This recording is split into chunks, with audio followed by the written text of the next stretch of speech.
You are about to enter the Shockwave Skull Sessions podcast on shockwaveskullsessions.com. And now your host, Bob Nalbandian. All right, the brand new Shockwave Skull Sessions podcast. We got two most respected podcasters who have been doing it for several years. I know, Mark Strigl, you've been doing Talking Metal. You were actually, I believe, the first podcast I got into. And before I started doing the Shockwaves Hard Radio podcasts, I checked you guys out, and then I went back and heard the Rock and Roll Geek show, Michael Butler. But I think it was like you two were the only ones touching, the rock metal stuff at the time. This had to be what, 2000, like 2006, 2000, or even before that, huh? Yeah, it was actually 2005. Yeah, Michael started, I believe, at the end of 2004, and we started in the middle of 2005. And yeah, there at that time, it was a good few months before there were other like metal podcasts jumping on. There was a podcast called Entropy League. I remember that was a metal podcast, but it was basically just us three, at least up until the end of 2005 when other people started coming on board. Yeah, man. So it's been a long ride, like going on, 14 years now. Right. And of course, Talking Metal, you also have the Talking Rock podcast, and Talking Metal, you had a show on Fuse, and you're still involved in TV, right? I know you were working at the Sci-Fi Channel, and you did a lot of stuff for, was it MTV, the Headbangers Ball? I did. We did some episodes of the Headbangers Ball. I was one of the producers on That Metal show with Eddie Trunk and the guys. I didn't know that. Wow. And then I also hosted a thing on VH1.com called That Metal Gear, where, behind the scenes on That Metal show. I wasn't on the early episodes of That Metal show. I was on the later episodes. I was brought in as a co-producer. So, so it's been a good ride, man. Right on, and still going strong. Talking Metal still doing really, really well. And our second guest we got, do I introduce you as Irish Richie? Richie Waddell is fine, Bob. That's my name. Okay, Richie. Richie Waddell. I always just hear you introducing, or people calling you Irish Richie. So I don't know if that's like now your official name, if you pulled a Nicky Six and you burned your ID card and said, now I am Irish Richie from here on out. So Irish Richie, focus on metal. One of my favorites. I love, and I've told this to Scott several times too. I love both you and Scott, and you as well, Mark. We all come from the same school. We kind of have the same tastes, and I know you grew up in Ireland. Richie, you're now living in the Boston area, and of course, Scott is in the Boston area and was a former musician. And I love the way you interview the early Kerrang journalists, and you do the producers, some of my favorite producers. And so you veer off from just doing the typical artist interviews. So very cool stuff. Focus on metal. Irish Richie, what's going on, my friend? Yeah, well, I'm the baby here. I'm only doing the show nearly 7 years, and we do. I think we do 44, 45 episodes a year. I've been doing it with Scott now for, nearly 7 years. I was a listener. And when I moved over here, I found out that Scott was living 5 minutes away from where I moved to. So the chances of that are pretty astronomical. So the guy who was hosting the show with him left. So I emailed him, met him for a few beers, said, do you want someone to do it with you? And he said, yeah, and here I am. I'm still doing it. So he had a couple of different people doing it in the beginning. And I got on board, and I scheduled a lot of the interviews, a lot of the format on the show, like when I do the projects and all that, I kind of push all those. So the Kerrang one was a big one for me because I grew up in, reading 80s Kerrang. That's how I got all my metal news. And to actually get a chance to talk to 9 or 10 of the guys who wrote for the magazine and talk about their interviews and their time working for the magazine was a huge thrill for me. So we ran that out, I think, over the last year and a half, as well as the regular stuff. So I do love veering off and doing different things, all right. Absolutely. And you two have done some stuff together, cool. Right? You both Mark and Richie, weren't you on Talking Metal and did some stuff with? I know Victor is who we're going to get on the show, Victor Ruiz. I know he does some stuff with you with Talking Rock. But Victor does stuff with me on Talking Metal and Talking Rock sometimes, and then there's even a third podcast, believe it or not, called the Mark Strigl podcast, and he's the official co-host of that. Right. So yeah, Victor and I have a long history. Richie, I don't know. I know we follow each other on Twitter. I don't think we ever done each other's shows. I'm not. There's been so many shows at this point. I don't even remember. I've never done your show. I've done Victor's. We did a podcasting nightmares with Victor, and I was on that with him. I speak to Victor all the time. All right. Well, it's good to get fellow podcasters to battle it out. And it's funny, we had just a few days ago, we had Chris Aiken from the Classical Metal Show and Michael Brandvold of Three Sides of the Coin. Oh, that's a good combo. Yeah, it was a good combo. Wow. I got to hear that. I thought it was going to get a little gritty, but it worked out great. And awesome. let's get started. I know, Richie, you had a couple great topics you wanted to touch on, and this was actually stuff I was interested in touching on. And first off, you mentioned about podcasters, and this is so true how podcasting has become so influential in the music business now as far as promoting new music. As we all know, radio stations aren't playing, or very few radio stations, especially commercial terrestrial stations, are not playing new hard rock and metal music, even from established, iconic classic rock bands, from Deep Purple to Sabbath to, Van Halen. They're not playing the new songs. They'll play the classic songs. So it really comes down to internet radio and podcasters. And you guys probably know better than I do, because I've kind of been a little bit out of the podcasting as far as playing music. But I know that a lot of companies are getting down on podcasters for playing music, even if it's 30 seconds, promoting new artists. And it seems like the record industry, I don't know, have they adapted to the new market of podcasting? And do they have a respect for the podcasters out there these days? Why don't we start with you, Richie? I know it's something you've brought up. I think that it all depends on what sort of show you do. You have to get your foot in the door, I think, with a lot of these PR guys.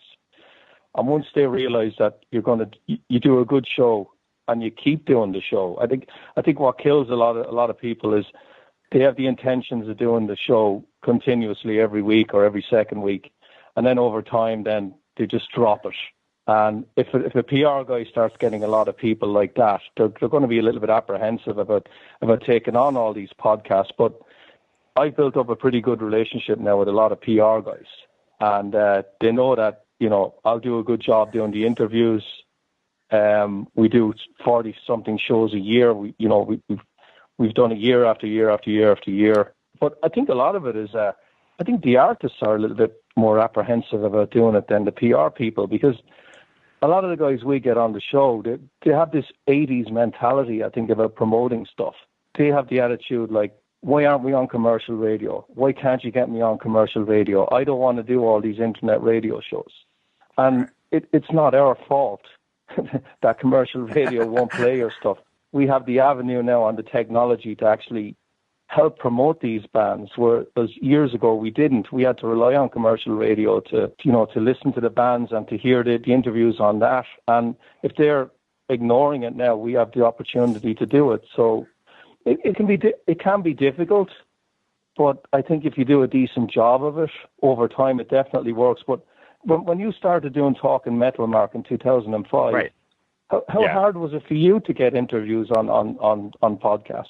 Well, in some ways it was hard in the very beginning, but then it became easy because there weren't a lot of podcasts out there, so it was suddenly, we got Striper, and then we got Engve, and then the publicists were coming out of the woodwork, because there were no other podcasts out there at that time. There was the Rock and Roll Geek Show, and at some point, maybe 4 or 5 months later, I know Classic Metal Show started podcasting. I think they had been streaming before, for a long time before that, but True. They started podcasting, but there weren't a lot of outlets as far as podcasting went. So I think, we did pretty well in the beginning, and then I felt it became harder for a while, and it really made me have to up my game because there was so much more competition, as far as podcasts go. And it wasn't just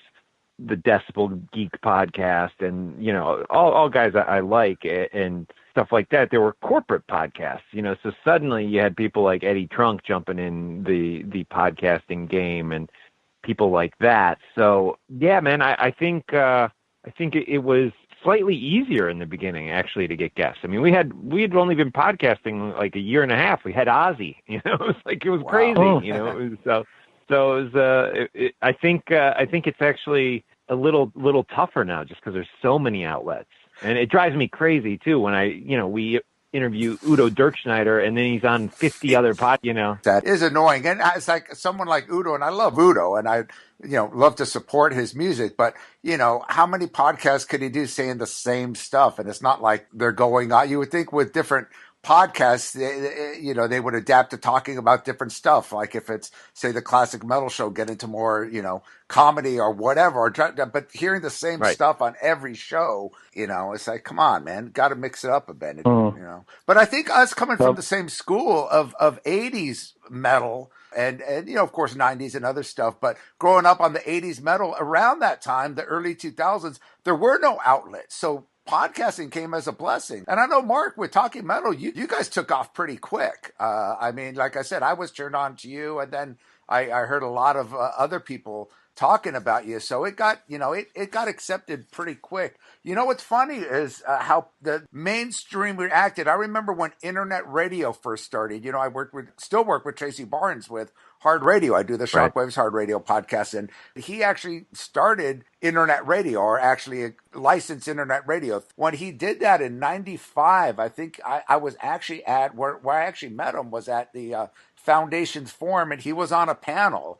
And this was, 95. So this was, 10 years before you started the podcast. And he's talking about internet radio. And internet was streaming was new then. It didn't come out clear. It was, like a real kind of, it was in its infancy stages. But he was talking about it and how it's going to be big. And he basically got laughed at. And everyone's like, no one's going to take that serious. No one's going to, And it's funny, you see now, internet radio and podcasts, and then you see, Pandora and Spotify, and I think that's one of the reasons why the music business structure failed, is because they didn't take new technology serious. These record industry people, I know that's going into a whole other topic there, but people complain about totally that, and I'm kind of thinking, this is going to happen sooner or later. You're going to have to, if not accept, at least be wise to it and be prepared. I think it's great that it's happened, but I agree with what you're saying, Mark, is it's become way too saturated where now anyone could have a podcast or a blog page or whatever, and everyone's hitting up publicists saying that they're, in, quote, the music business or in journalism. It could be just a blog that has 22 listeners or something. Bob, you often wonder how much work these PR guys do into checking the shows that they're putting the artists on. As you mentioned there could be someone with 20 listeners. Right. You've listened to the Classic Metal Show. They put some podcasts on, and the audio quality is desperate. And I love that. We're both fans of that show. I know you are as well. Do you think the PR guys actually look into that in the beginning at all, or do they just want to tick all the boxes? I've got the guys, the interviews, and I'm done.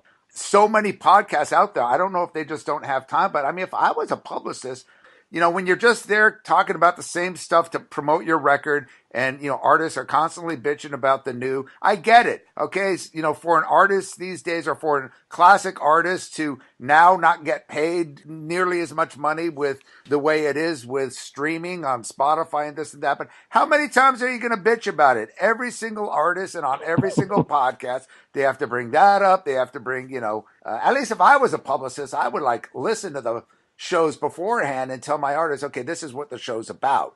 Maybe give them a few episodes to listen to and play into their game, get out of the box, and I think that's what's missing. Not to go on, but I think it's just there's really no personality in hard rock and metal anymore. I mean, you don't have the David Lee Roths or even the Axl Roses or someone like that. There's a little danger. There's controversy. There's something going on, and everything's too safe and too nice and too politically correct, which we're going to get into a little bit later on this episode. But I think it's really affected interviews, man. You just it's man. I mean, do you guys feel this way as well, or? Yeah, totally. I mean, I just to circle back around on the publicists, I do think some of them are good and do their homework and they have their set people that they go to. I mean, I know for Chip from Chips, fortunately, we're one of them, and I always try to help him out, and he always He's tries fantastic. to help me out by getting me a Judas Priest interview or something like that. So like I have a great relationship with him. However, there are other publicists that they drive me nuts because they'll contact me and they'll be like, "We want you to interview this band. We really think you're going to like it." And I turn it on and it's like, a metalcore band, which nothing against metalcore. It's just not my thing, and we don't do a lot of metalcore on Talking Metal. And it's, it's like there's some of these publicists, the bands are paying them or the label is paying them, and they don't care. They just need to show the bands that they booked them, 20 interviews, and at the end of the day, they have done their job because they filled up the band's schedule with interviews. And that's the type of thing that just drives me nuts. And it's totally into, goes back to what you're saying, Bob. It's like that, you need to know these podcasts, you need to know that this type of this podcast is more about this music, this podcast is more about this style of metal, and so it's just they need to do their homework. I think the majority of them really need to get tuned in to the podcast. And I will add this: not be so impressed by corporate names. I mean, and Bob, you had a fanzine back in the day. It's like there were bands that you helped break, and I feel like it's some of those same bands nowadays, not to mention any names, but they don't want to talk to anybody that isn't connected with a corporate name like Rolling Stone or Sirius or, Live Nation or something, even though we, the podcasters, are influential. We really are, the independent podcasters. And that really does drive me crazy. Absolutely. Richie? The one thing, Bob, that drives me mad, and I can only talk about up here, but I'm sure it's the same in your area, is you'll try and get an artist on for an interview, and their whole career, and you'll hear them do an interview on a commercial station. And sometimes up here, what they'll do is they'll sponsor the concert. Yep. So because they sponsor the gig, they get the interview, and all they can ask them is about something that happened in the 80s that they've been asked a million times. And the interview lasts 6 minutes. And that sort of thing drives me nuts. Yeah, I agree. I think a lot of the interviews, especially when it comes to 80s bands, they haven't even heard their albums. They don't even know if the band's still out putting albums out. Right. Doing the movies, doing the Inside Metal movies and band versus brand. Like, I'll do interviews with anyone, what, big or small, and in this day and age, you kind of have to, because something small and independent, you're not going to get the big commercial people, you're not going to get Rolling Stone or whatever, unless you could afford to get the huge publicist or the huge, type of sponsorship. But, I get it. You got to do what you got to do. But even me, I'll listen to the podcast beforehand. Yeah. But there's an artist out there. Check out their new music before you interview them. That annoys me too. Absolutely. No, I'm with you 100%. Yeah, but that's the other thing, Bob, about this. It doesn't cost the record companies money now to send you out the records. Yeah. So it's basically free for them. So I don't know what the hang up is with a lot of them, because all they do is they send you the download. Yeah. And you do the interview, and it's not costing them a dime. Absolutely true. Yeah. I get, Yeah. I'm sure you guys probably get about 50 a day from artists and labels you never even heard of. And I remember a time, late 90s, early 2000s, where there was no music coming out new. And now it's almost too much music, and so much of it sounds the same. It's like, now when I get new stuff, it's like, dude, I don't have time to just to sit there and download it or to stream it. It's like, when you get that many a week, it's overload. Yeah, I agree. Yeah. To not keep up, and it's sad, because we probably do miss stuff that is sent our way that's good stuff, but because of the constant publicists hitting my inboxes with links to this and that and this, it's like I can't, there's no, I would be sitting here all day listening to music, and it just, as you guys know, there's just not enough time in the day to do that. Sure. Which goes back to our previous point, that the publicists, if they did a little research and just weren't sending out their links to, any metal podcast or rock podcast they can find, if they did a little research and were just focusing on the podcasts that maybe actually like the artist they're representing, it would be beneficial to everyone involved. Absolutely. I think, Bob, and you've probably the same experience as me, Mark. You've probably done a lot of interviews where the guys actually said, maybe off the record, that they really enjoyed it because you knew their career. Yeah. I'm sure you've gotten a lot of that, because I've gotten a lot of it. I've had guys come back and they were, oh yeah, I remember you. I really enjoyed the interview I did with you the last time. That happens quite a bit, and I think that just happens over time with doing the show.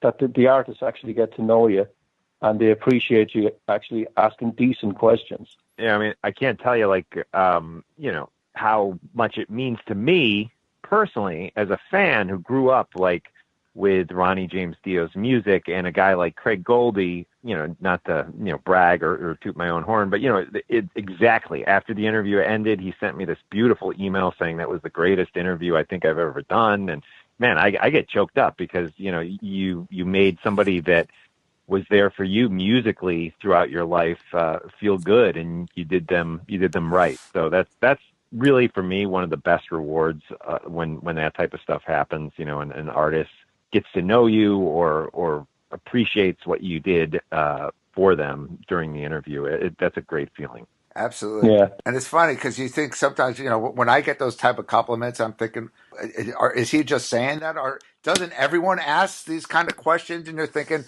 who's going to interview you without knowing about you? And then you Right. realize that there are a bunch of idiots out there that have absolutely no clue who they're really interviewing. They just might know, oh, he plays in Dio, or even big commercial radio stations that are, bands in town, they're interviewing them, and you realize they know absolutely nothing about this band, and they're the biggest commercial radio station in that city. At least do your homework. Go on Wikipedia Right. for 10 minutes before, if nothing else, I mean, it's embarrassing. The one thing that drives me mad is, and it's not when it comes to albums, actually, it's when an artist brings out a book, and the person doing the interview hasn't read the book, you can spot it straight away. Yeah. That drives me insane.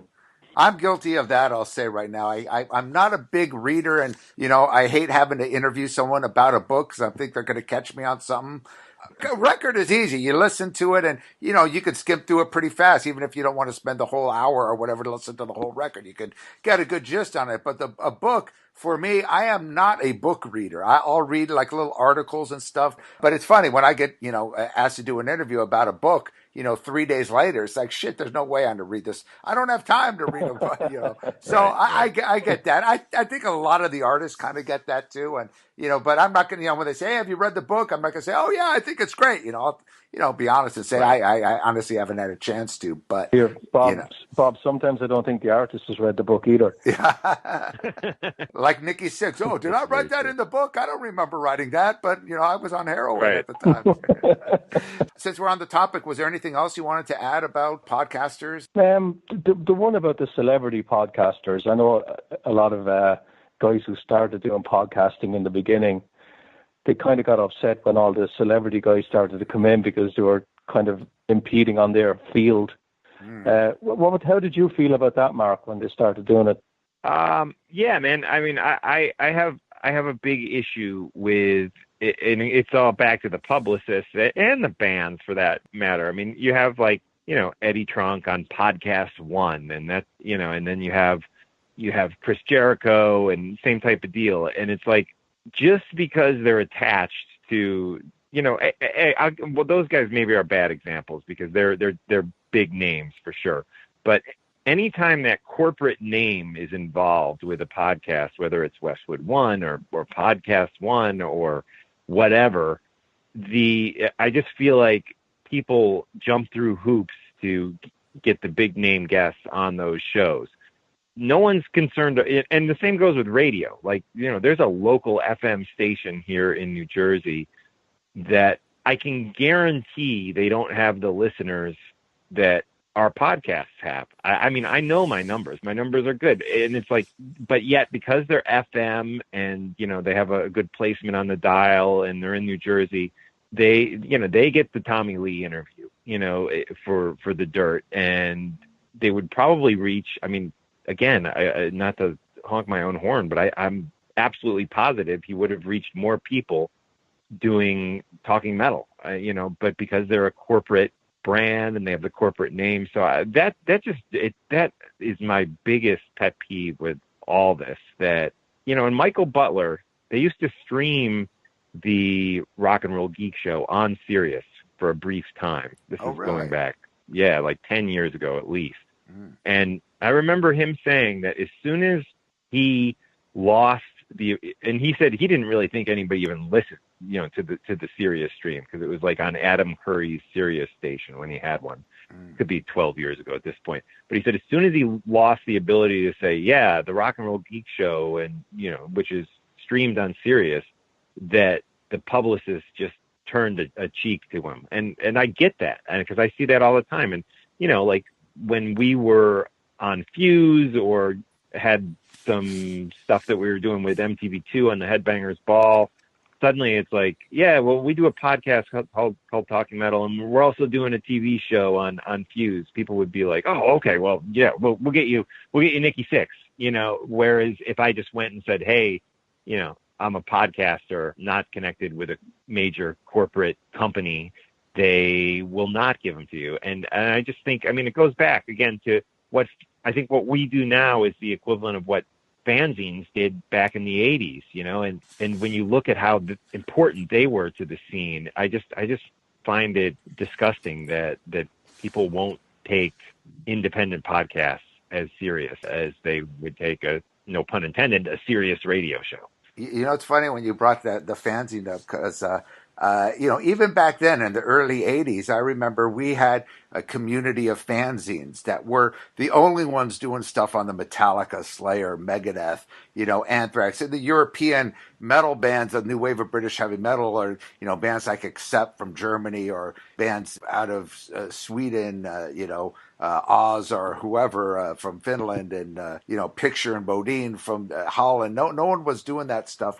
Of course, you had your Cream and Hit Parader and Circus Magazine. They were doing the more mainstream stuff. But, when RIP started, I remember we were kind of like, what the fuck? And they're getting all this attention. And like the fanzine, even like, Metal Rendezvous, which by then was a full-color magazine doing 60 to 100,000 issues. It was all about the corporate big, RIP was a part of Hustler. And, I love RIP. I know all the writers that wrote for RIP, but it was kind of like, what the fuck, man? Here we are. We were pumping these bands 10 years earlier, and this magazine comes around. So that, that's bound to happen in the business. But what I think is laughable, now you got all these podcasts, these video podcasts, obviously on YouTube. They've seen Joe Rogan just take off, and Adam Carolla, and now Joey Diaz, and all these people that have these video podcasts are a thing. And now Jenny McCarthy, and so many of these people, I don't know about them in particular, but I just remember when podcasting came out, even all these artists and celebrities, like, I would never stoop so low to do a podcast. I'll do a radio show, I'll get paid, and I'm not going to do that. And now they're ending up doing a podcast now. So, I think that's really funny. They're seeing obviously the success, and they're seeing that, it is pretty much a future. But again, it gets saturated. You're seeing the same bands interviewed, and these people just really aren't that good. They just have that celebrity status, so they're going to get on the podcast one or whatever, and get the bigger name artists. That's just the nature of the business. Yep, totally. The one thing that really bugs the fuck out of me is, all of us, we do a lot of research. We'll do, good hour-long interviews with the artists. It takes time to set the interview up or whatever and whatnot. And you're seeing all these successful podcasts or these YouTube stations now that are just doing these fucking recycled news. And Jeff, that just bugs the shit out of me. It's like, a news story comes out in 20 different, and I won't name names, but you've probably seen them all. And they always pop up on my YouTube feed, and they got to be paying for this, because I never watch the shit, and it'll always have some clickbait. So you'll sometimes click it or watch it, and then you're saying, this is the same fucking news story. They're just adding some controversial title to it to make you click on it. And these are the big things now. And it's made metal a tabloid, which just really, I think, just cheapens it so much. And the respectable podcasts that are doing stuff on artists, having the artists talk in their own words, aren't getting near the amount of views. Because if you're going to have a choice to listen to an hour-long show or a 2-minute podcast that's got this clickbait, so-and-so slam so-and-so, that's the easy click. Regardless if it's been told a million times and you're just adding a little spin to it. News channels like Blabbermouth, they've been around for years. Now I'm saying it's gone to the YouTube thing. Was it you, Richie, or I think I was talking to Victor, and he was saying being a podcaster now, he's having a lot of trouble with publicists because they want to hear the interview before it gets posted, or they want to say what you can and can't ask this artist. And the reason being is because of these news sites that are taking something from what an artist says and spinning it, making it seem like, oh, this guy slams this guy. If you listen back to the whole interview, it's not like the podcaster asked them. It's like they're just going off on something. And now it's almost like he's saying like the podcaster's getting blamed. And if a news site takes the most controversial thing out of it and spins their spin on it, that's not on me. Right. Do you feel that at all? Has that happened to either of you guys? I've never had anyone say, well, there's maybe been a handful of times, out of hundreds of interviews where somebody was like, yeah, I need to listen to the interview beforehand. And it was before you post it. And it was generally like nobodies who were requesting that. Right. So I've never had that issue with publicists demanding to hear stuff beforehand. I've also, on a totally, not your question, but a totally different note, which I think you spoke about earlier, I've never had any problem with playing music on the podcast, which I know people have been concerned about it. Quite the opposite. I've had labels come to me and say, please play this. And I'd be like, well, I'm not clearing it. I'm not going through ASCAP or CSAC or BMI. They're like, oh, it's okay. Play it, Even major artists? Yes. Wow. I know when Ozzy was on, Sony told us we could play 2 minutes of the hit single that they were pushing, which we respected. And then I know the last time that happened was like during a Tom Kiefer interview where I asked the publicist, hey, is it okay if we play the song? And she was like, well, don't play the whole thing. Play like 2 minutes. So good, yeah, we've never had any problems. Well, that's being respectful too. You're asking, and I think a lot of podcasts don't ask the publicist or the artist, and they just play it, and they'll play the full song without permission. And a lot of them have the attitude, well, I'll play whatever, you want to come after me. And I've heard now, and there are certain directories, especially YouTube and others, that will, with licensing issues, block a whole show.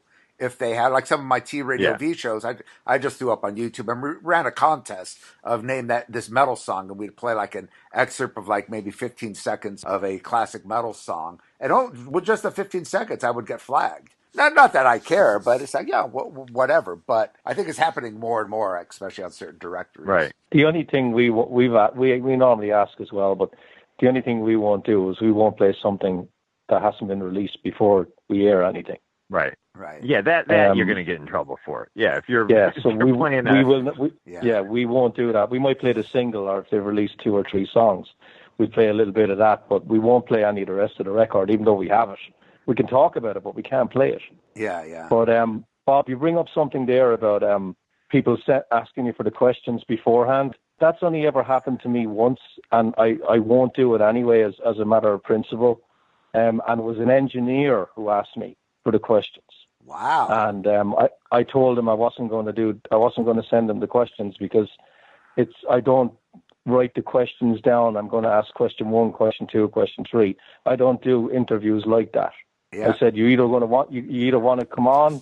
I'm not looking for any dirt or anything like that. I know your career. Yeah. And we didn't do the interview. I think that's the case with all of us. I think we know enough about that. I never write anything down, even when I did the Inside Metal. The only thing I would write down is maybe dates of certain stuff, or and my partner Carl was always a master. You could just mention something; he'll give you the date, time, and whatever's recorded. So you don't even need Wikipedia. But I that's the only thing I would just as a maybe make a couple notes about a certain date or something or whatever. But other than that, you want to let the interviews flow.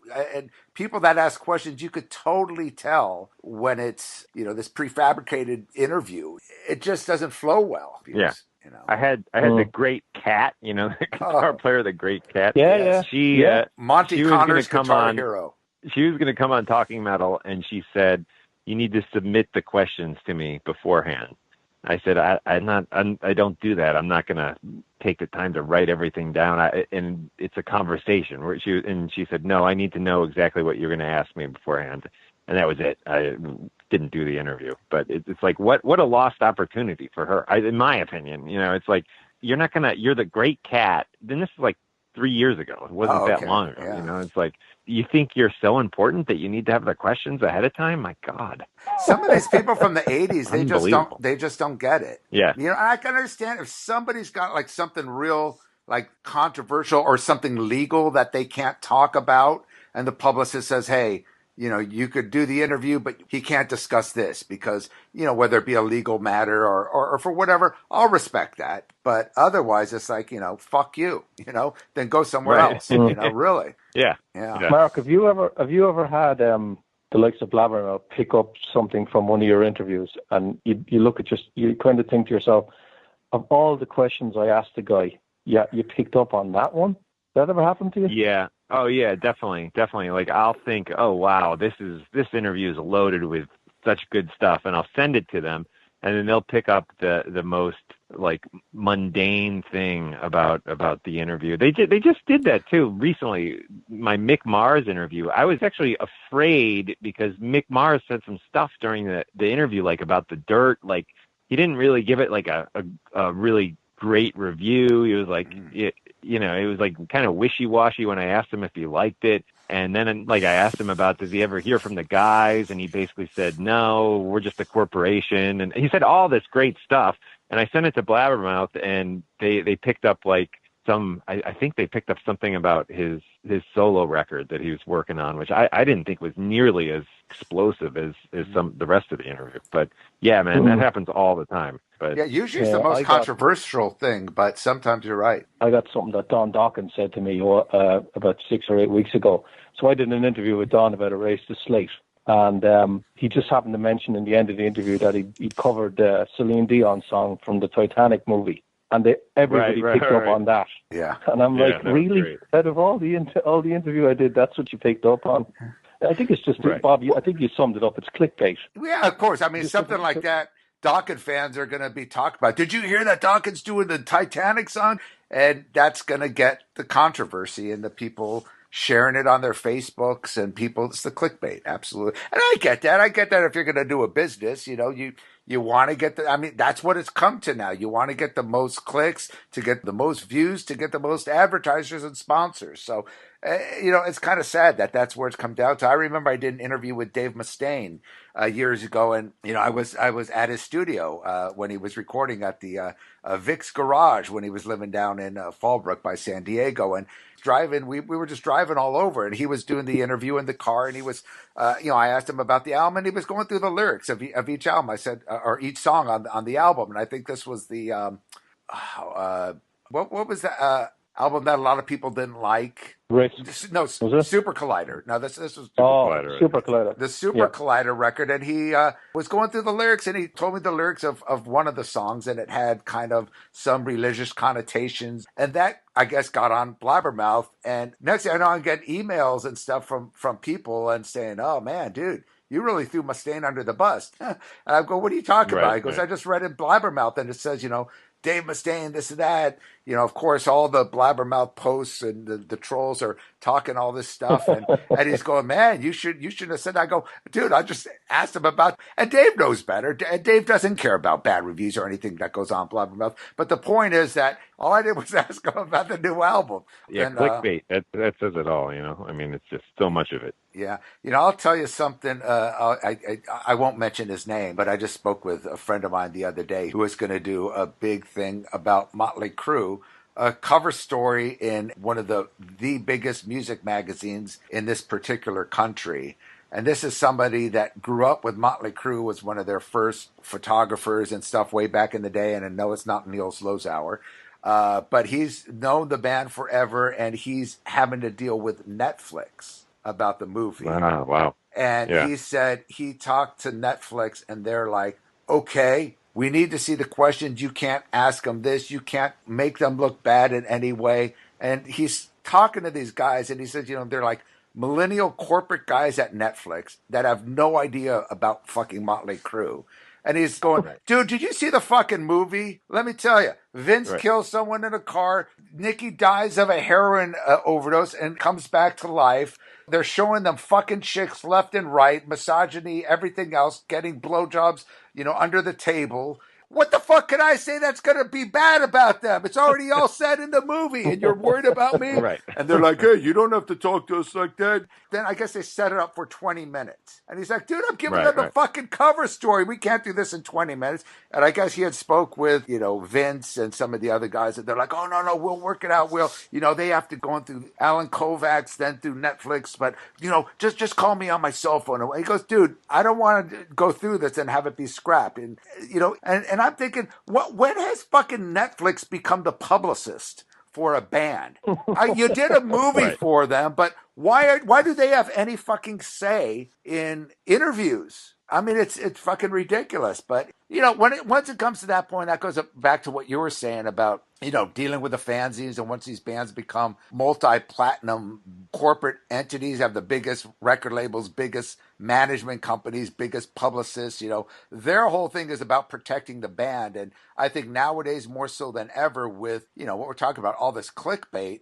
Even though it's not the interviewer's fault, will always get blamed for what turns up being clickbait. If they see something, an interview with Mark Strigl from Talking Metal, so-and-so slammed so-and-so, and, they're going to remember, that was Talking Metal. Maybe we should think twice before setting up interviews with them. You haven't seen that happen, though, yet, fortunately, huh, Mark?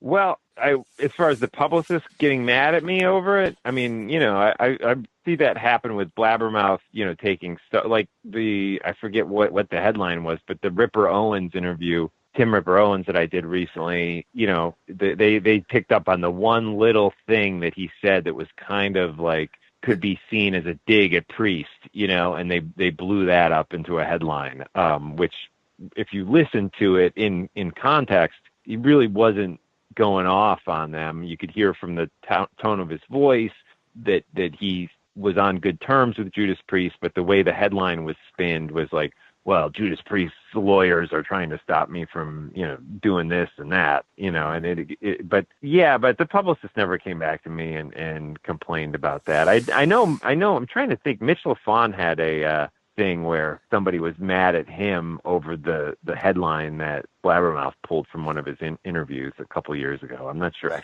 want to say maybe it was Stephen Piercy or something. I can't remember. I've had 3 times the publicist has gone after me. And when they actually heard the interview and heard it in context, they dropped it. And all the artists were young bands who just can't handle any question that's any way off the beaten topic at all. That's interesting too that you said that, because people are always like, well, who are the tough interviews, and is Ozzy tough? Is Ian Gillan tough? No, those are always the easy ones, because they don't care, and it's always like these younger bands that no one ever heard of that are so concerned with what's being said and nervous about how they come across. Where it's like, I feel like the higher the profile of the artist, a lot of times, the publicists might be uptight, but the artists themselves are always way laid back. I mean, I just spoke with Ian Hill from Judas Priest, and I was just like, before the interview started, I was like, I record this, so if we need to edit it and pull anything out, I can. He's like, no worries, mate. You don't have to do any editing. Yeah. No, you're so right. Whereas I've said that to younger bands, and then, I'll get an email the next day, hey, can you go back and pull out that thing? And I'm like, yeah, sure, but no one cares, so. Of course, they think that. And I usually do it if they ask me. Well, I'm the same, too. I'm not out to, I mean, that's happened very rarely. There were a couple segments when I was doing the Inside Metal movie where, we would be talking and, we'd maybe have a few beers because, we just do it as a conversation. The camera would roll and sometimes we'd get so comfortable talking about the old days. And, this was something I kind of lived too growing up in LA. So I would be sharing stories. And oh, yeah, this and that. And, they would just be going off. And a couple of times they said, I think I talked about this maybe. But they didn't say it like, oh, you have to take it out. They said, maybe we shouldn't put that out. I go, dude, no problem, man. If there's anything you want out, let me me know. But I'll tell you, man, after they were smart enough to know after the cameras roll, then we got into the real nitty gritty. I tell you, if I was to do a real doc, especially about the Starwood days, dude, if they did a movie about the Starwood, it would make that Motley Crue movie look like the fucking Mickey Mouse Club, literally. So the stories that these guys were telling, and I know it's true because a lot of different artists I talked about these same stories. People talk about the mid to late '80s being the debauchery era. Dude, late 70s, early 80s, Starwood. Oof, that was when anything goes and anything went. But they didn't have video cameras and stuff back then, so a lot of people are safe, That's why including people Van make Halen. money from books, Bob. Exactly. Because if there's no video cameras, they can make money off the publishing for the autobiographies. Right, and then they always question if the books are true or not because they don't have video confirmation. That's true. So, should we get on to the next title? I mean, we could always make this a two-part. Let's do it. I think this is something you brought up, Mark, about suburban metal versus like the big city trends, which is true. Growing up in Orange County, which is kind of more the conservative market, about an hour south of L.A., definitely more suburban. That's where the punk scene was probably the biggest. Orange County became the punk capital, and also the place where Metallica and Slayer and all the heavier bands, Dark Angel, the thrash metal bands, all got their start. They weren't playing L.A. even before the Bay Area. Metallica was doing the Orange County scene, whether it be the Woodstock, Radio City. I definitely saw, L.A., especially Hollywood, being more the trendy. Right. I guess you had something similar in New York, huh? Yeah. Well, I moved around a lot as a kid, so I was in the Chicago suburbs for my high school years in the mid to late '80s, but I moved to the New York area in the 1990, and the one thing that I learned about New York specifically, and I think it was similar in Chicago. I mean, metal, hard rock, commercial hard rock, heavy metal, thrash metal, it was absolutely a suburban thing. And in New York City, to this day, I mean, it's always been like that, like this, like Manhattan specifically. So you have the 5 boroughs of New York. So Manhattan is where Times Square is. It's where, CBGB's was. It's basically the city that you all know, the skyline and stuff. And on the island of Manhattan, metal, it was so disrespected. And, these bands like Anthrax, New York bands, and even going back to the 70s, Kiss, they were the uncool bands from, Queens and the outer boroughs and the more suburban parts of New York City, and Overkill, in New Jersey, and and even the more glammy stuff, like Heaven's Edge we had out of the Philly suburbs. And it was just like in New York, if it wasn't like punk influenced or artsy Velvet Underground influenced, or, Johnny Thunders and the Dead Boys, like metal was so disrespected. And even into the 90s with the grunge stuff, right, that was not cool. Like grunge was like, which I consider a form of metal. I mean, that's a whole nother debate, hard we rock. Just talked about that, yeah. I mean, Alice in Chains, Soundgarden, that stuff was selling millions of records. But yet in the New York City East Village scene where I was playing with my band at the time, that stuff was so uncool. And, if it's not influenced by Johnny Thunders, it's just not cool. Well, Johnny Thunders sold like 100 records in his career. It's like, it used to drive me freaking nuts that, especially in New York, there's this whole thing. And I mean, you see it with the Rock and Roll Hall of Fame, who are a bunch of, 60, 70-year-old, even 80. The one guy I think is 80 years old at this point. And it's like, those are the same guys who were hanging out, in CB's and Max's Kansas City and stuff back in the 70s when, Kiss was not cool. Kiss was not in that scene. Kiss broke in Twisted Sister. They broke in Long Island. You watch the Twisted Sister documentary, they talk about that. They toured all outside Manhattan, and everyone in the music business thought they were the biggest joke. And here they are selling out 1,000-seat places as a band that has no record deal, no demos, no nothing for years. And I mean, I love New York City more than any city in the world, but that thing has always bothered me that there's this within the borough of Manhattan, there's this snobbery that shuns itself, and Iron Maiden, Def Leppard, any of these bands, they're no good. They're not as good as, the Strokes or going back to the Velvet Underground. Yeah. And all these bands that never get a record deal and are playing to like 10 people in the clubs. And I always thought that the New York club scene did itself a big disservice by not embracing, heavy metal of the 80s and grunge metal of the 90s. I mean, they just didn't, and it's like, it was like, you can even go further. I mean, and I know like people around other parts of the country, they look at New York and they think, well, their values don't really match up with ours. And, not to get into politics, but when you have all the media coming out of Manhattan, and the people who live in Manhattan don't necessarily reflect the people who live in just across the river or, down in South Jersey. It's a totally different vibe, And I think there is a part of New York City that is so not connected to the rest of the country, and that is very true in many different things, but in music for sure.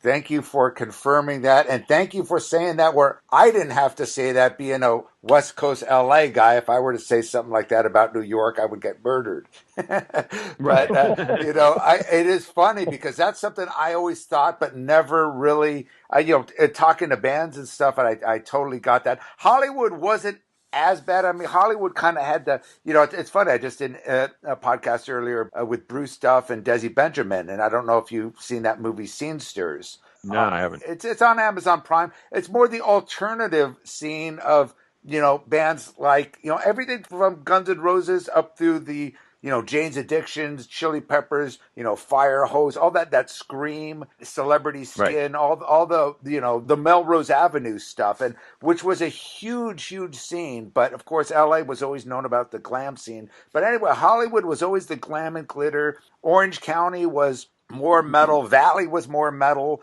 But metal was still accepted, obviously, in Hollywood, but it was just the more glammy. The Hollywood was all about glam and glitter. You look at the movie and the TV business, so that made sense. But New York, dude, that always bugged me. Like, I never fucking got Lou Reed and why he was so great. I never got Andy Warhol. It's goddamn soup cans. Who gives a fuck? The guy's a genius. Right. I never got this whole, I never was into disco. I kind of appreciate disco a lot more now, seeing all the synthetic shit that's out there now. I'm actually going back and well, these were kind of cool songs. But when disco was happening with Studio 54, just the trendy bullshit celebrity kind of artsy fartsy shit, I just never got.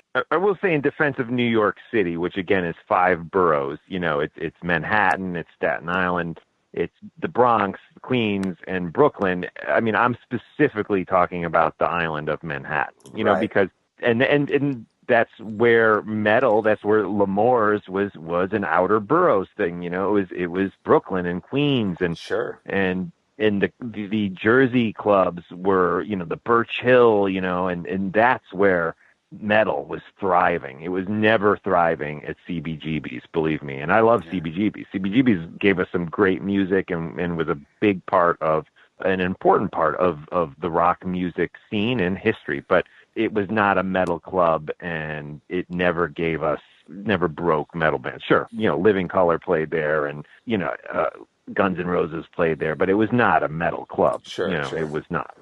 What's his name? Jan Wenner? Right. Yeah. Right. That fucker bugs the fuck out of me. And how he's got so much clout to do the Rock and Roll Hall of Fame where, and I got to laugh. I go, dude, this is the guy, Rolling Stone magazine, that hated Zeppelin, hated all the bands that are huge classic rock. I don't know if you're aware of this. They rewrote album reviews on AC/DC. Yeah, on AC/DC and Sabbath got terrible reviews, and absolutely. They've rewritten The Unforgettable Fire by U2. They gave it a horrible review, but now they've revised that, because it's, viewed as this landmark record. So they're just a bunch of people with their heads up their ass that have no idea what Middle America is about. And when I say Middle America, I'm talking about anything outside of their offices in Manhattan.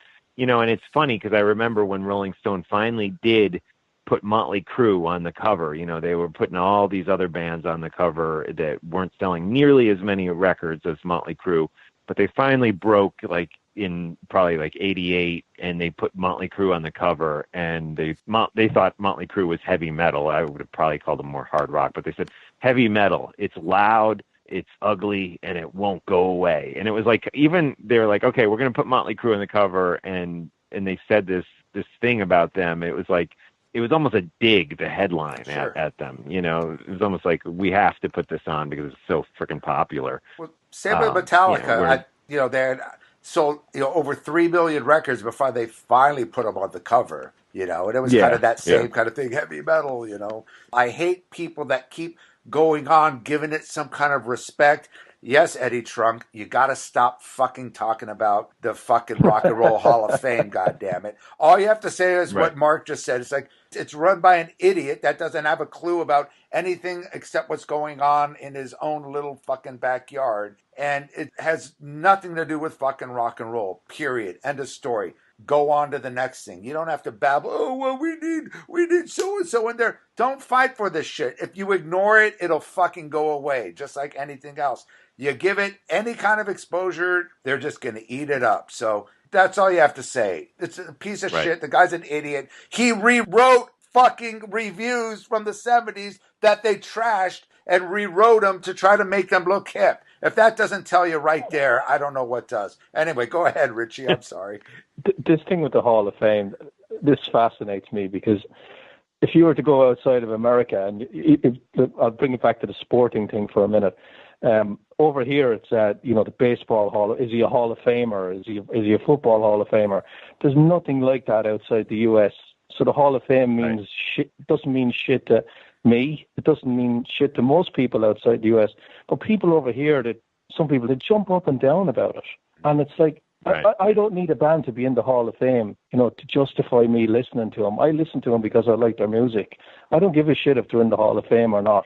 But some people over here, they just, Judas Priest didn't get in. I don't believe it. Iron Maiden should be in there, and they're jumping up and down. And I'm like, it doesn't stop you liking the band. I still love the band. I don't care. Yep, totally. Yeah, something else I believe you brought up, Mark, was, and something I couldn't agree with you more, is the political incorrectness in 80s metal and how that's starting to come about now, especially how everyone's going back in time, trying to say, well, look at what this guy did or what this guy said back then. Look at what this guy tweeted 10, 15 years ago. Now, if it, of course, Motley Crue put out that movie, The Dirt, which I do applaud them for not taming the movie and keeping it pretty real to what it is. But so much political incorrectness is now starting to revert back to history, the 80s and the 70s. Yeah, man, I feel like it's so out of control to the point where you have Slash, who I like a lot. But, having him say, I think it was Slash, although maybe it was Duff, but I think it was Slash saying that, almost apologizing in a recent interview, like within the last year, for the lyrics on Appetite for Destruction. Well, that, now these many years later, some of the lyrics are definitely a little rough and maybe a little offensive. Yeah, get over it, dude. That's what we like about it. I mean, it's like, you guys were so dangerous back then, and don't apologize for that danger, and I feel like there's so much, I mean, and again, it goes outside the music, but it's like, like I'm afraid to hug people anymore, it's like, because it's people are going to think that you're trying to do something. I don't know what they're thinking, but it's so freaking ridiculous, and it's killing rock and roll. We need that danger. We need people who aren't concerned with offending people. And again, it's everywhere from, Joe Biden to Howard Stern. I mean, I used to love Howard Stern. He was so raunchy, and I still listen to him now and again, but it's like, he's so tamed down now. Totally. And I mean, he curses, because he's on Sirius. But when he was on FM, it was much more raw and much more dangerous. Swear words don't make stuff, dangerous. What makes stuff dangerous is, sex and not being able to talk about, when you're not able to talk about it, it's absolutely ridiculous. People are so, worried about saying you can't even say a freaking girl's hot anymore, or you're going to get, Yep. slapped on the wrist. And maybe this is why our genre of music is not as popular with the young kids. I don't know. It could go either way. Maybe the younger bands aren't raunchy enough anymore, or maybe the younger generation is so appalled by bands like Motley Crue and their behavior that they're just not into it. I don't know. I heard the Dirt movie did really well among 20-somethings, and I think that's great, So, but everyone's way too careful. Everyone's way too careful nowadays. You mentioned Slash there. Just got a question on that. How much of that do you think is coming from Slash himself, or the publicist telling him that he has to say it? I don't know. I wouldn't. I would think a guy like Slash, it's coming from himself, but you never know. Yeah, I know. And the other thing that bugged the shit out of me was Nicky Sixx. He kind of threw Neil Strauss under the bus, saying he made something up in the book and that it might have actually happened. I'm like, come on, man. Yeah. The book came out like 17 years ago. It's been out there, and now because of political correctness, now you're trying to, it didn't happen. The author made it up. I'm like, come on, man, own it. Yeah, exactly. And I mean, even with Axl and the fact that he's so embarrassed by One in a Million song, and that's a fucking killer ass song. I was listening to that the other day, and it's so his delivery. First, they're playing acoustic guitars practically on it, and it's one of the most dangerous and angry Guns N' Roses songs there is. And, you could tell he was tongue in cheek. And if you can't, then you're the idiot. I mean, it's like people should not be apologizing for that stuff. You don't see Dr. Dre apologizing for, NWA's, fuck the police. Why are the hard rockers apologizing for stuff they did in the past? They shouldn't, It's like, wear that stuff in your sleeve. You can be embarrassed about something you did in the past. That doesn't necessarily mean you have to. Well, that is funny you say that, because I always laugh when being embarrassed is one thing, but having to go back and apologize, it's a sign of the times, man. They rag on metal bands and their lyrics, or 80s metal bands. It's like, have you heard Ice Cube's albums? I mean, it's 100 times worse than any Motley Crue or Wasp album put together when it comes to misogyny and everything else. And it is, but we can't talk about hip hop. Right. That, and I get where, people now, I'm 54, and, most of these artists from the 80s now have kids and they have daughters. And so I get it when they look back and they're, but that was, a great interview when I interviewed Bill Ward from Black Sabbath, who's been sober for several years. And he was a complete drug addict in the Sabbath days, and he's very aware of it. And he says, so many people when they're sober, they won't go back and play the songs, or play a song like Snowblind, which is about cocaine. He's like, hey, that was me then. I could separate me then and me now. No, I don't do cocaine. I'm not condoning to do cocaine, but that was a reality of what it is. And he's like, I've got no problem playing these songs. And a lot of people think that it's, you can't, that's a hypocritical thing. No, it's not. And I think that's what some of these artists are thinking, and it bugs the fuck out of me. And listen, I don't give a fuck what political party you are. Liberal, conservative, this political correctness has to fucking stop. And these ultra liberals, liberal used to be something that conservatives was this moral majority, not taking a risk, being this and that. Now it's completely changed. It's the opposite. Now being liberal is being safe, and you got to be political correct. You have to be, you can't do this, you can't do that, all these rules. And it's like, when the fuck did this whole thing flip flop? I get it. You could be liberal in your ideas, but you don't have to bow down to this goddamn political correctness. And so many people are thinking that, yeah. okay, well, this is what the liberal way has to be, so I have to be this way too. Fuck you. Isn't that what you're supposed to be rebelling against? And what bands were rebelling against back in the day? It was dangerous. It was true. And that's why, there is no danger in music anymore. And it is sad. I mean, it's gotten so crazy to the point where you can't even call somebody fat anymore, or you're a villain. You're body shaming.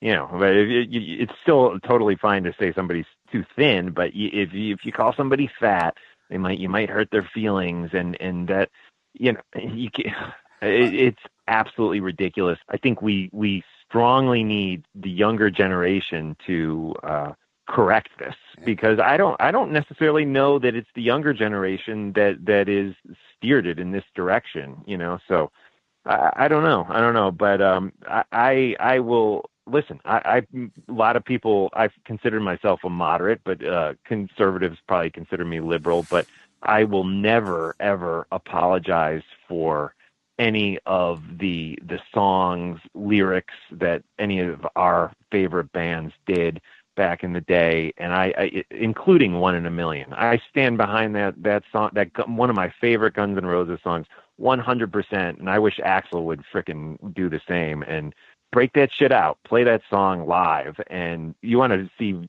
people freak out and you want to cause danger like you did back in the day, start playing that song again. Amen. And you're wrong, Mark. You can't say people are too skinny now. I think I was. Oh, really? There was this huge YouTube person who was anorexic. This chick. I mean, deathly anorexic. She looked like fucking death. And people were saying, "Oh, this is a bad sign to show children that." And everyone's, "Oh, she's gorgeous. She's beautiful. How dare you judge her?" And it became like a big thing. So you can't say anything these days. So just shut up, Mark. It's ridiculous. It's ridiculous. Richie, I know you wanted to chime in here before we end. Are you there, Richie? Uh-oh. I think we lost Richie. Richie, are you there? I know you got to go, Mark.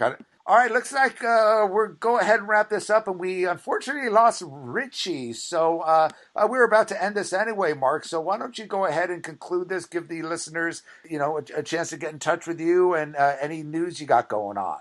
Yeah, the best place to get in touch with me is either talkingmetal.com or talkingrock.net, and that has links to everything, my social media, and all of the latest podcasts are there and videos and stuff. So that's really the best place, talkingmetal.com. All right. And I know, as I said, we lost Richie, and you can reach him at Focus. I believe it's focusonmetal.com, but you could just Google Focus on Metal podcast, and they're on Facebook and all sorts of stuff. So be sure to contact them there. And Mark, it was a pleasure, man, having both you and Richie on together. I thought it was cool. And I know we have a lot more to cover, so we'll definitely get you back on. And in the meantime, check out Talking Metal and Talking Rock, and we'll talk soon, Mark. Yeah, thank you. It's been an honor being here with you, Bob, and we, appreciate everything you've done for the heavy metal cause during the past 4 decades. So keep it up, man. Don't stop. I appreciate it. And same goes to you, my friend. Thank you for listening to the Shockwave Skull Sessions podcast. You can subscribe and listen to all episodes of the Shockwave Skull Sessions podcast on iTunes, SoundCloud, iHeartRadio, TuneIn, Spreaker, Google Play, and more. Be on the lookout real soon for our new website at www.shockwaveskullsessions.com. Go to our social media pages on Facebook, Twitter, Instagram, and YouTube for up-to-date news on the Shockwave Skull Sessions podcast. Email all questions, comments, and suggestions to shockwaveskullsessions@gmail.com.